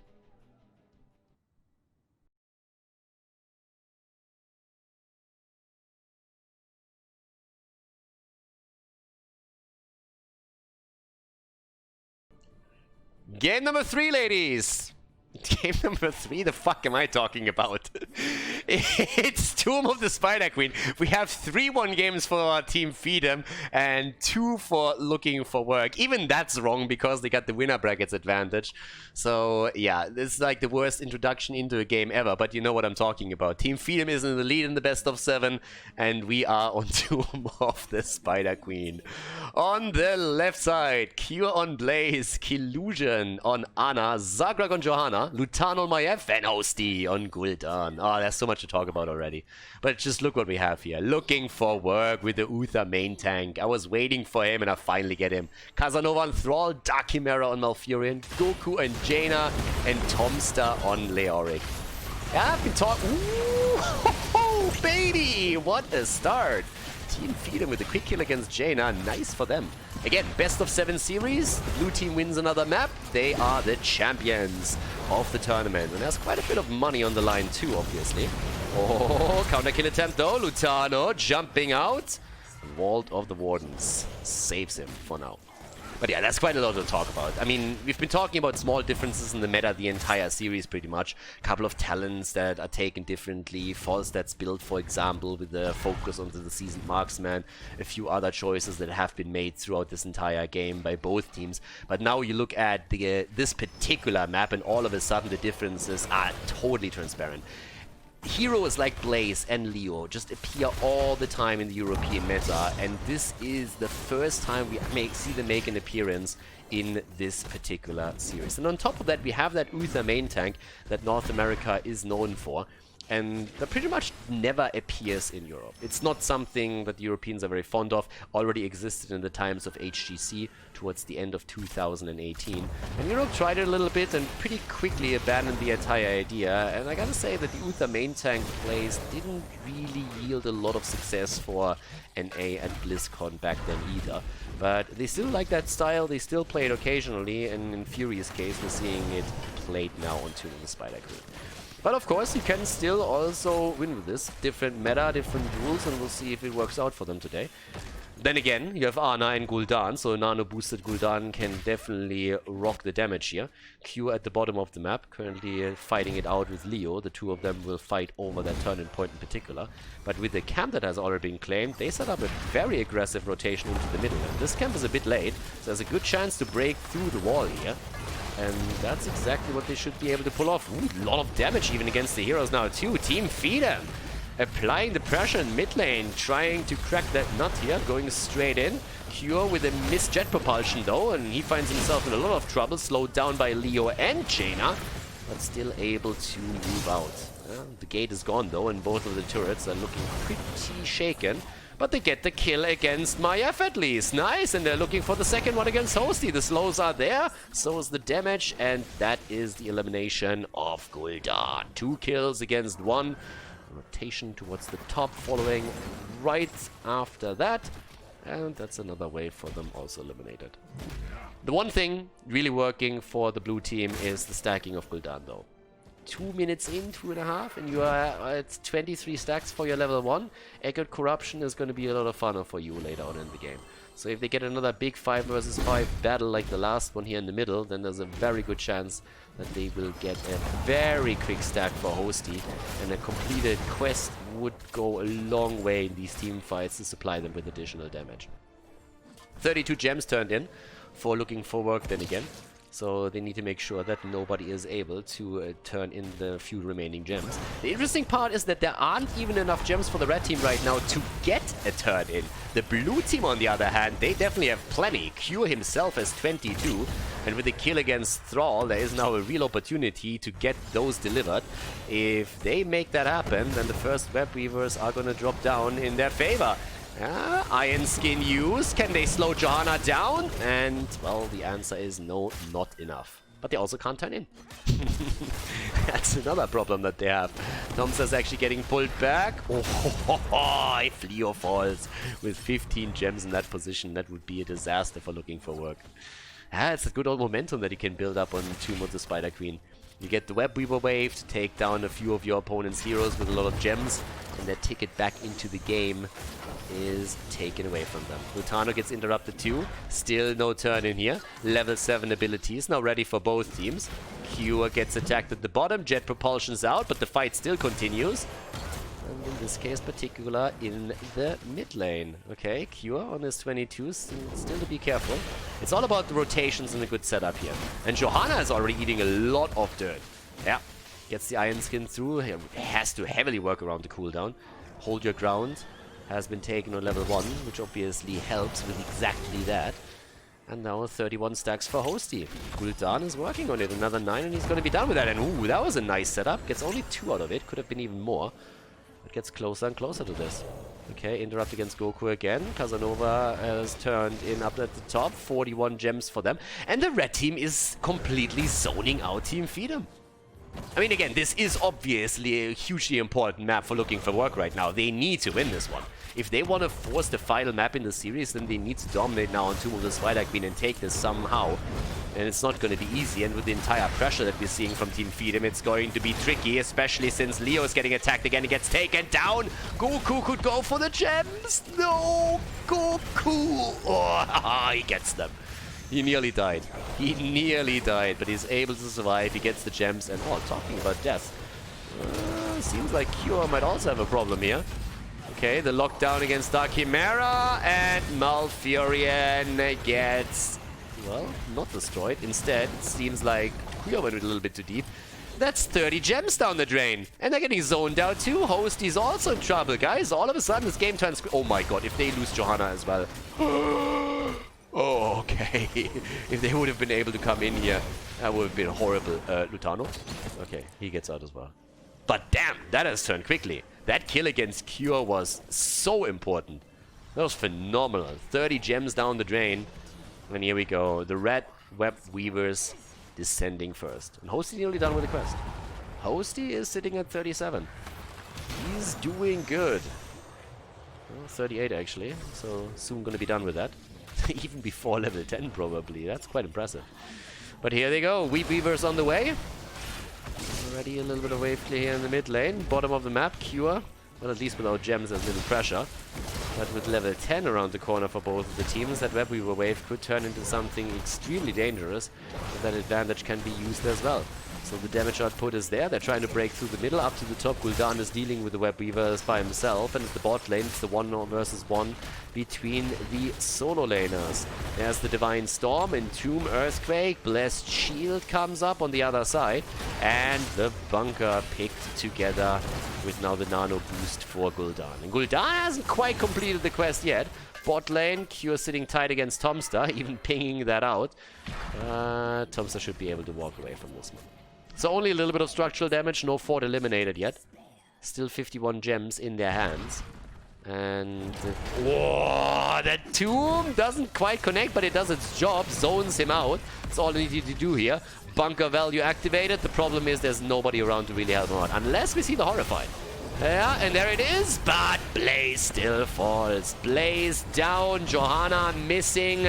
The Blessed Shield doesn't connect it here. Quest completed for Gul'dan, but with now a 5 versus 4, there's another turn and opportunity for looking for work, and they have the gems to make it happen. They're looking at exactly 55, and that's the attempt at creating the snowball that they need right here. So with that, we have, yeah, probably 1 fort fall. No, 3 kills against 4. And the threat obviously is that if Team Feedem loses a few heroes now through that process, there is a chance that they will never be able to really come back into this. They're trying a rotation towards Tomster, but Leo can always ghost away, and that's exactly what he does. No problem for him, eats a bit of damage, but he's still Gucci.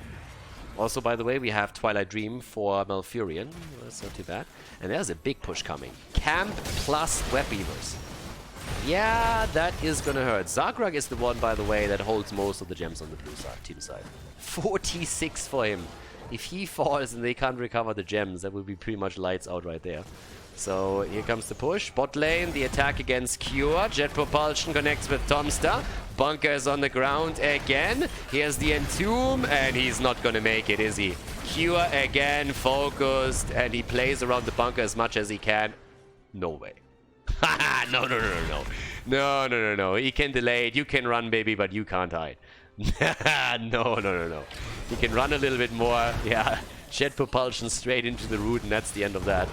So they get the kill, but at least it buys a little bit of time for Team Feedem. You gotta give it to Cure. He was at some point definitely sure to die, but at least they make that happen. This, on the other hand, could be an issue if there's a follow-up. Zagrat needs to be so careful. Guys, there's nothing more annoying than when you're the main tank for your team and you hold an absolutely absurd amount of gems. Because you're the one that's supposed to secure the flanks, you're the one supposed to set up the fights, the kills, and just make the engage happen. But you're also the one who is kind of supposed to play as safe as he possibly can, simply because you are carrying your team's hopes and dreams in form of these gems. So it is a very uncomfortable position. At this point, Zagrat would do nothing... would love nothing more than just going in and finally turning those gems in. But level 13 talents are going to make that difficult. It's 89 gems in their hands now against the 28 that we're seeing from the red team. The damage output so far in the game in favor of the blue team. It's also kind of cool that Leo has 25,000 damage right now, and therefore the top damage for the red team. That mainly comes from the one-on-one situation he has against Blaze with continuously connected Drain Hopes. But Gul'dan is holding the candle up high for the blue ones. Gul'dan doing well there so far. Zone out attempt again here, as they're trying to make the play for the second fort. And this one is getting murdered pretty quickly. Jaina in particular does a lot of damage here. There we go. I mean, if you play an Uther main tank, you obviously have also more sustain simply because you have that additional hero for heals in your lineup. So as much as Uther offers in the main tank position, stuns for example, and just the sustain that he has, there's a lot more to add. And oh my god, the CC train is hitting Blaze hard. They're going for a cure pretty much in every single fight, but here comes already the Earthquake out once again as Maiev is dropping the cage, and immediately the damage from Jaina. There comes the Horrify in an attempt to drop Uther. Tomster with a quick Entomb against 2, and that's a problem for Gul'dan in particular. Hosty is under attack and makes it out, but barely. Tomster then again is low too and saves his own ass just with the smallest of margins. Not a single death in this one. Actually a little bit nuts here. Big fight, a 5 versus 5 with pretty much every single heroic ability used, but not a single hero falls. Web Weavers now with the damage attempt, but they're trying to go for Johanna again. Johanna with 12 gems still in their hands. Lutano on 32. He needs to be cautious. There's the stun against Cure. Who else? And the kill. 6 kills against 3. And they're picking them up one at a time. Yeah, the lead again in experience. A small one, but it's there. And now the attack at the top. So far, no fort has fallen on the red team side, but the one at the top is getting suspiciously close. And Jaina's the only one who can really deal with it. But no, they let it fall. They let it fall and instead rotate to the bottom of the map in order to try and get a kill here. The Entomb comes against Hosty. Okay, the Drain is there. The rest of the team is moving in from this side. Where's the Divine Storm when you need it? Is looking for it, doesn't find it yet. They go for Hosty. They get the kill. Furious trying to get a little bit more. The Blessed Shield against Jaina makes sure that they can't slow her down. But it's Killusion that they focus on next, and he has no chance to escape. Double kill again. Looking for work. Is looking for game 7. And they are closing in. They nearly have enough gems to get a full turn in another Web Weaver wave. And they also are incredibly close to level 16 now. Ooh, and they go for the boss. 2 heroes down. 5 heroes on the map. Opponent doesn't have enough gems to turn in. Oh yeah, baby. Let's go. That's exactly what they do.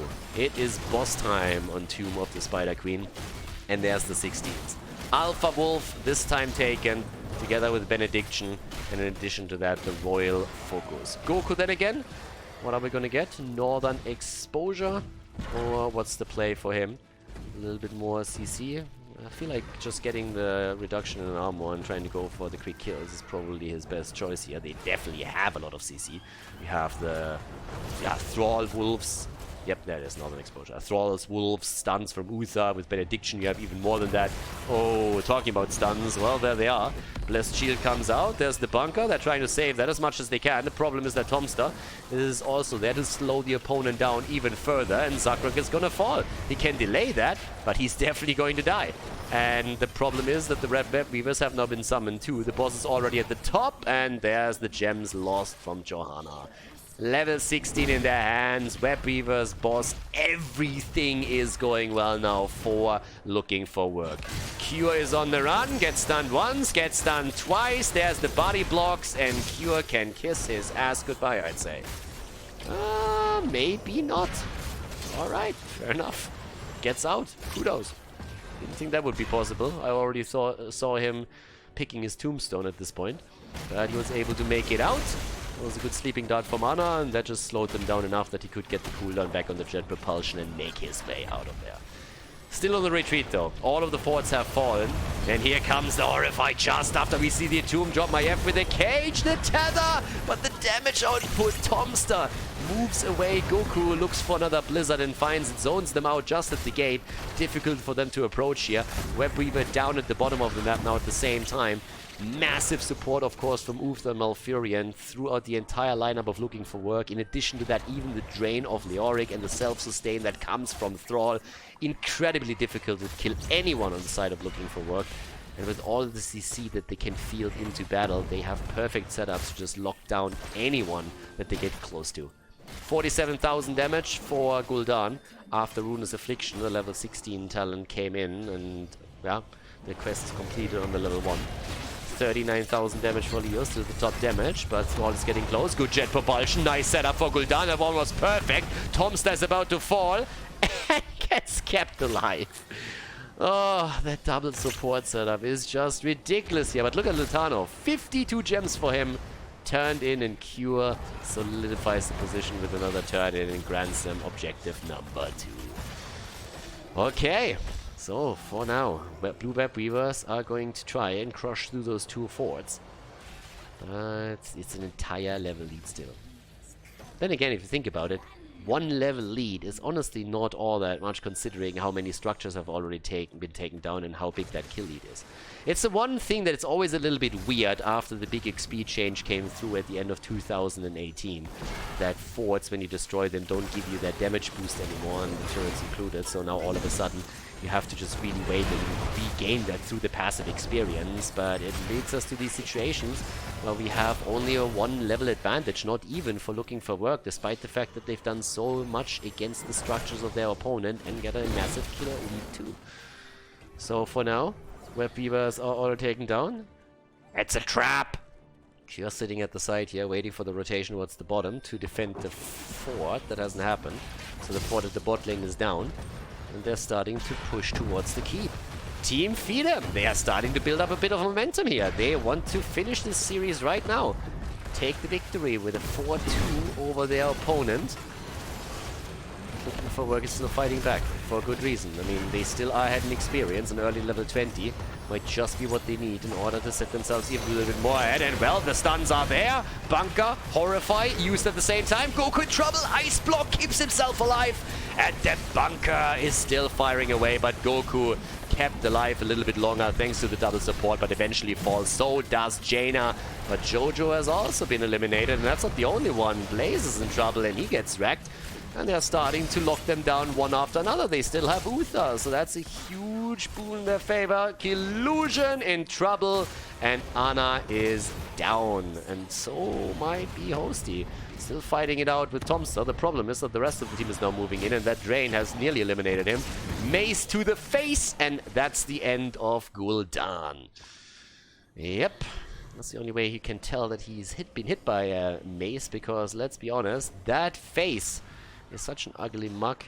Not even a mother can love that. That's not even an insult. Gul'dan is just ugly. It's just a fact. Not even an orc can love it. Powerful mage though, so yep, 20 is there. With that we have Redemption, Earthen Shields. Ooh, guys, buried alive, Earthen Shields. Whew. Yeah, we are talking now. We are talking. That is a pretty solid setup now. But yeah, there we go. Yeah, but talking about Gul'dan, honestly, not even Gul'dan would be mad about that statement. The only reason why Gul'dan might become mad about that statement was if he never looked into a mirror. But, I mean, they have rivers and shit, right? So he's definitely seen it. And, yeah, if you just say that, he's like, yeah, that's fair, that's fair. Okay, boss time.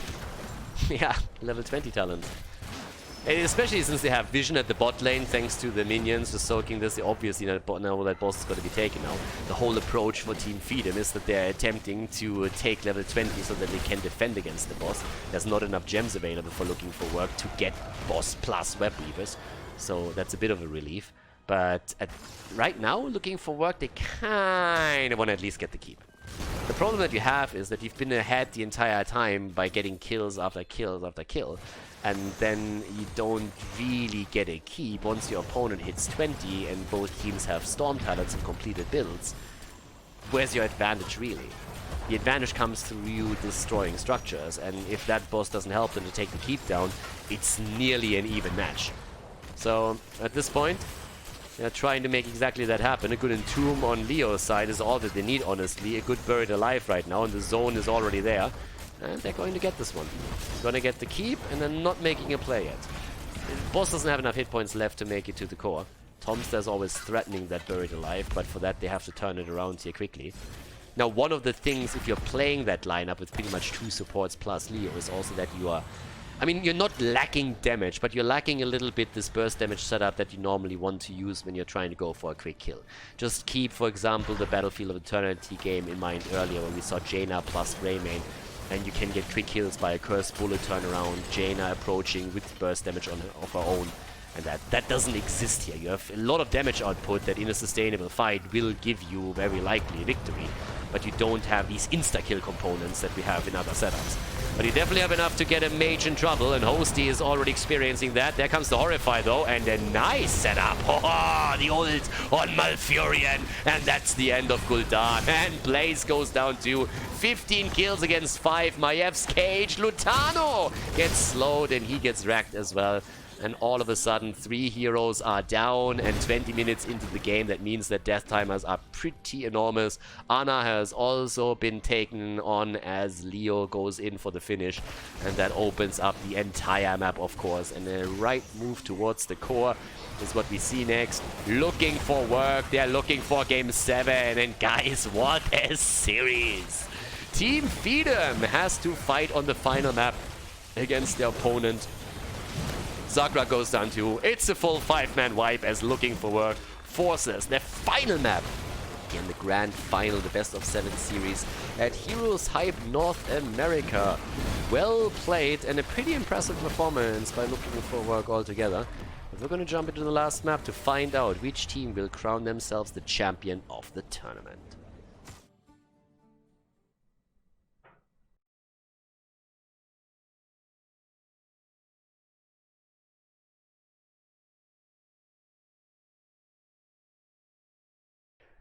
Game number 7, everybody! The final map in the grand final. Team Feedem against Looking for Work. The series is tied, and on Volskaya Foundry we will crown a champion. On the left side, Killusion on Oriel in a double support setup right now.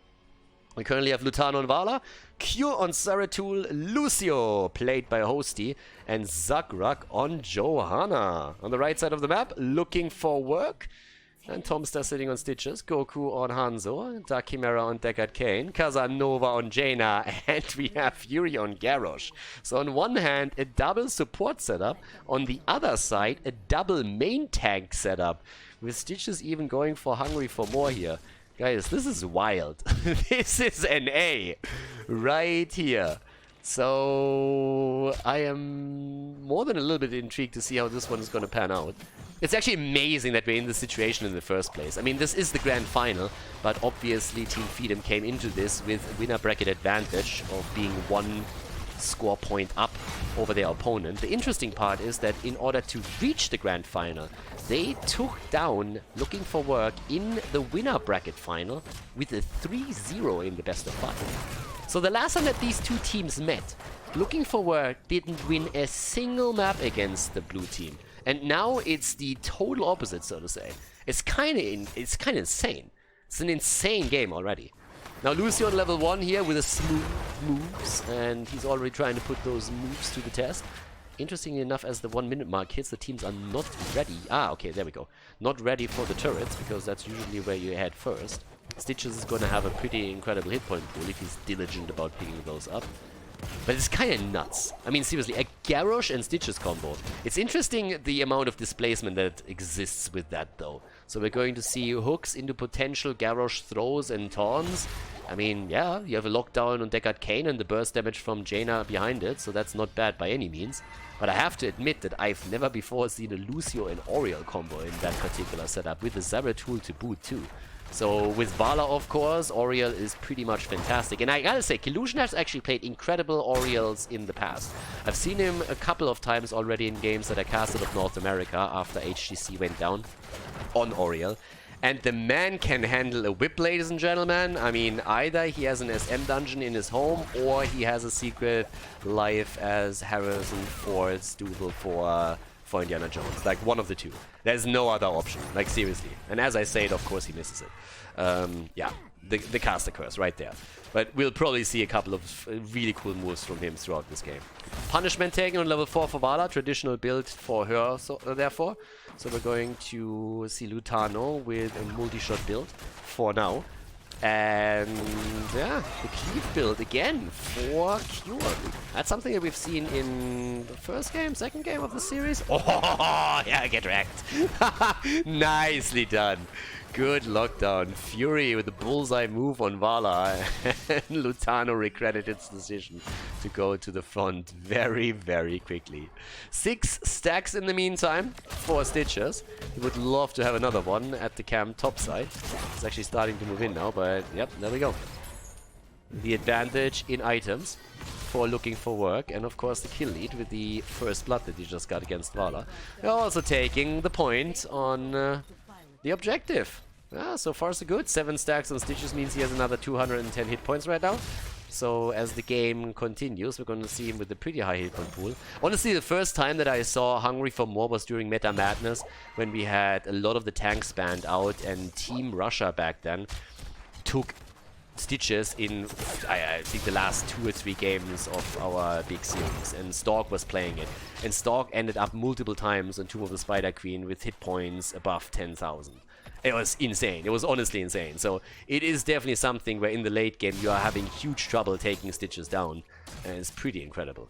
So with 70% on the checkpoint, it's looking pretty good for Looking for Work. They have a talent advantage too, and Team Feedem is just sitting there and saying, guys, we have to go for it, but this is getting really tricky. Yep, nearly 99%. They're still forced into a battle. Level 7 is ready on both sides now. Kyo comes in from the side, gets the hit in. Nice! With a Singularity Spike, but they're getting pushed back already. 2 supports though. A lot of survivability for the blue team, especially since Johanna obviously has the Iron Skin available too. The healing beacon on the ground, and the turrets have been dropped by both teams. 99 points, and they still hold on to the control here. And who can get the kill? Zakrak low, the hook against Lucio, and the flip against Lutano. Damn, so much displacement right now. Flips, hooks everywhere, and they are pushing them off, or at least trying to. Team Feedem is clinging onto that point. The double support and Johanna at the front make that possible. Get the hell off my checkpoint. Illusion comes in with a whip against Garrosh, who enjoys that, of course, quite a bit. He's an orc after all. He gets thrown into the wall there too, but still is trying to make his way back to grant the first protector in this game to his team. But it's still a 5 versus 5, and the fountain cooldown is already down. At this point, Q is sitting tight. The double support is paying off.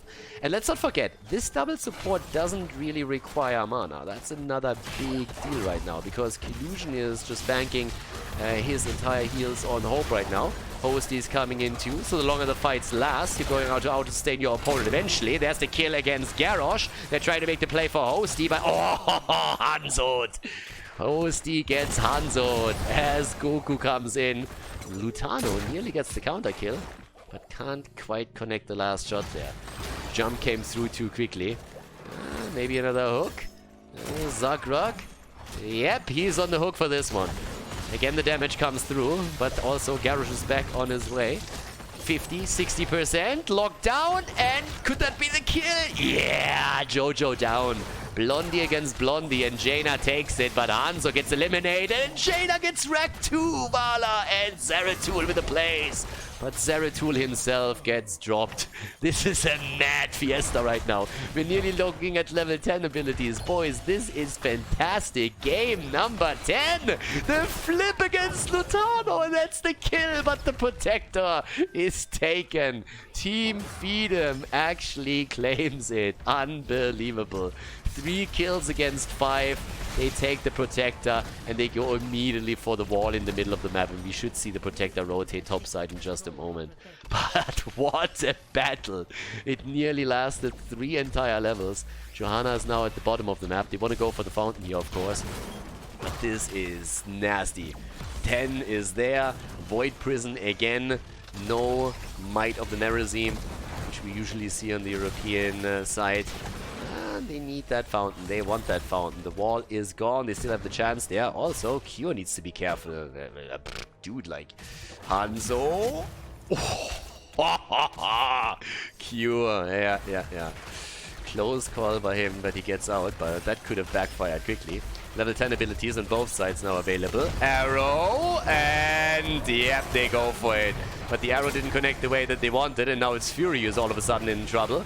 Yeah, Hosty still rushing around, just dancing around them, taunting them at this point. Kilusion has also not fallen yet, but they're finally sealing the deal as Auriel gets eliminated. In comes Tomster. He went into Gorge, not Putrid Bile. And Blessed Shield! Who needs Blessed Shield? It's jump time! The Falling Sword gets claimed. And it's gonna be party time here. This is definitely not what I expected from Team Feedem, but they are going full NA in this game. Let's go. Also, 14 stacks now for Tomster on Stitches, which means that with his current globe that he picked up, he also locks down the first quest reward for himself, which is of course a 5% movement speed advantage. He's going to be a bit quicker on his feet. Which pretty much it means that Stitches, that old fatty, has put in a little bit of cardio and all of a sudden conditioned himself to go for a little bit of a jog. Can increase that up to 20, which just zips across the map, which is pretty impressive for a man his age. Mid lane battle, Zagra gets thrown in, but still has the Iron Skin ready. Yeah, that cooldown reduction. Hold your ground here, really coming through. Super important for them. But I honestly can't wait to see Falling Sword. It's always fun. Especially when they make it to 20 and he actually goes for the cooldown reduction. Then Johanna has a chance of just jumping around here like a bunny on speed. Items, of course, hugely important right now. 6 kills against 3, but the lead in experience goes to Team Feedem. And normally it's the level 13 talent that really plays the biggest role when we're talking about objective number 2. The big advantage for Team Feedem outside of the experience lead is that they took down the fort and the fountain topside, so there's no fallback option for looking for work. And again, this is game 7. I mean, this is for all the marbles right here. This is really what matters the most. Goku is already sitting at the side here on his little chocobo or whatever that is supposed to be. And Jojo is doing the same wave clear efforts topside. But they're both a bit more hesitant right now. You can really tell on the map and the positioning that nobody wants to really YOLO too hard. But now level 13 is ready. But that should be grabbed up by looking for work in a moment as well. Especially the blue team has to be careful. I mean, you have a Garrosh against you that can throw you, and you have Stitches, who, for them, thankfully, sits bot side in plain vision against Zeratul. But once the 5-man is around, the displacement shouldn't be underestimated, because it can wreck you within just a moment. You don't pay attention for a second, and it's over. So at this point, let's have a quick look here. Okay, Fleet of Foot is already taken. Rotations towards the top side. Yep, double up has also been claimed, and with the control point unlocking another 8 seconds, we should see a fight soon. Stitches moved down, wants to get some experience. Okay, Cure can't really get away too quickly, and I guess the red team will have to give up at least the beginning, because Stitches is just now making his way towards the top. Still zoning out Cure a little bit, dancing around at the front. So far, no progress on the objective either. Casanova gets some damage out. Stitches sitting in the mid lane. Full on, by the way, with his build into the playtime on level 4, and in addition to that, the Lacerate, so trying to go for wave clear Stitches here and rotate between the lanes. And the red team actually claims the spot. Yeah, they have it for now.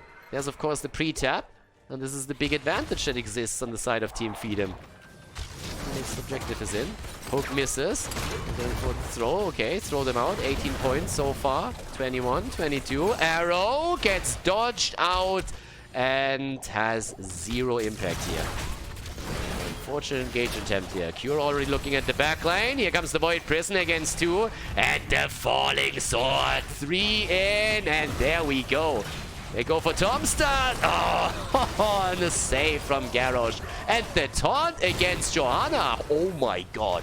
She got wrecked there. What a setup. But Lucio comes in and gets the smooth moves against Stitches.